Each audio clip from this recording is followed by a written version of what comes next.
Did that just me or it happens for you? Sometimes I spend hours on editing process, but at the end of the day, it just feel I haven't made a significant progress. I have been editing videos for years and trust me, sometimes the software is not the reason editing takes a long. Tweaking some of the habits and workflow, you can overcome this. So today I'll talk about 5 video editing habits that may be slowing you down and what you should do instead. So without wasting any time, let's get started. I'll start with the basic one, which is start editing without organizing the files. To be very honest, I was not an organized guy. I thought, come on, it's just a YouTube video, nothing complicated and no one is watching me. Let's import everything like camera footages, screen record, music, sound effect, graphic on a single folder and start editing. And the problem is every time I needed something, I had to search for it. Maybe I need a specific B-roll clip. I'd open multiple files, preview them, close them, and then realize that it is not the clip I wanted. So I have to do it again and again. In real life, it may feel you are spending few seconds, but when you are doing it again and again, it's just slowing you down. If you want to be efficient editor, every seconds matter. Organize your project, create separate folder for A-rolls, B-rolls, audio, music, screen records and exports. And you can also rename the important clip instead of leaving them with the names like C001, C002, C003, like the camera files. So when you start organizing your project, it will save much more time during your editing process. The second habit that is slowing you down that you should stop watching the entire clip again and again. Suppose you are editing a talking headshot video and you made few cuts, then play the entire section. You add some B-rolls, then once again you play everything from the beginning. Then add a transition, add text effect, and you go back, watch them again and again. Don't get me wrong, of course you need to review your project, but doing it again and again will not help. Instead, review only the section you are currently working on. If you change the transition, play a few seconds before and after that transition. It keeps you focused and prevents you from spending half of your editing time watching the same footage repeatedly. The third habit that is stopping your edit is searching for musics and B-rolls during the editing process. It completely breaks your editing flow. Let's say you are building the rough cut and suddenly you think I need a typing sound effect here.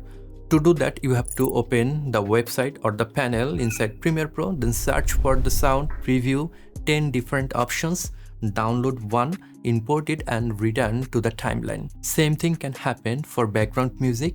Now repeat the same process again and again. By the time you return to the edit, you may have forgotten what you are actually doing. Instead, divide the work in stages. Complete the rough cut first, then you can go through the timeline to review it and place marker where you need the B-roll, music or graphics.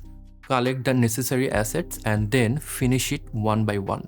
I like to trim the headshot first, then I add B-rolls, then the text and graphics. After that, I add the sound effects and I end the edit by adding the music. That's my workflow, but it might be different for you. The thing is, work in stages rather than doing everything at once. You can also build your own library of frequently used assets. Keep your favorite whooshes, clicks, riser, background tracks, overlays and graphics inside one organized folder, so the next time when you need them, they are already there.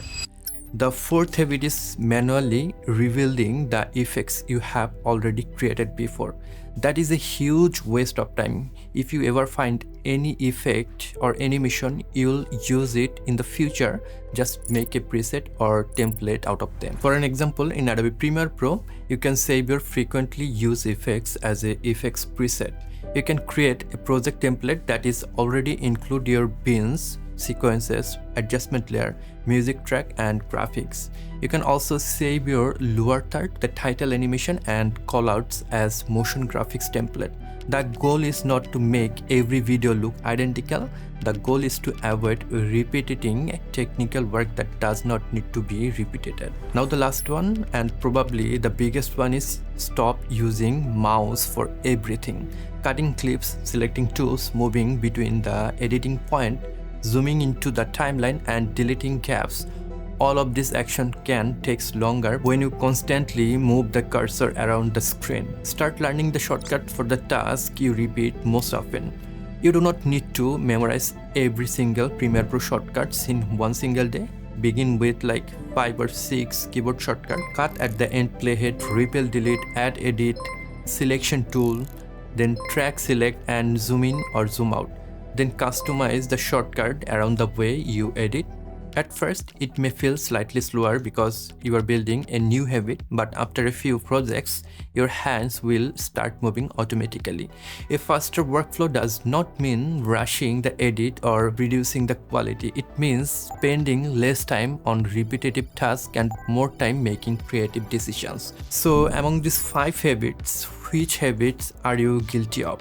Let me know in the comment section below. So that is all for today. James Prince signing off from here, and I'll catch you guys on the next one. Until then, keep editing.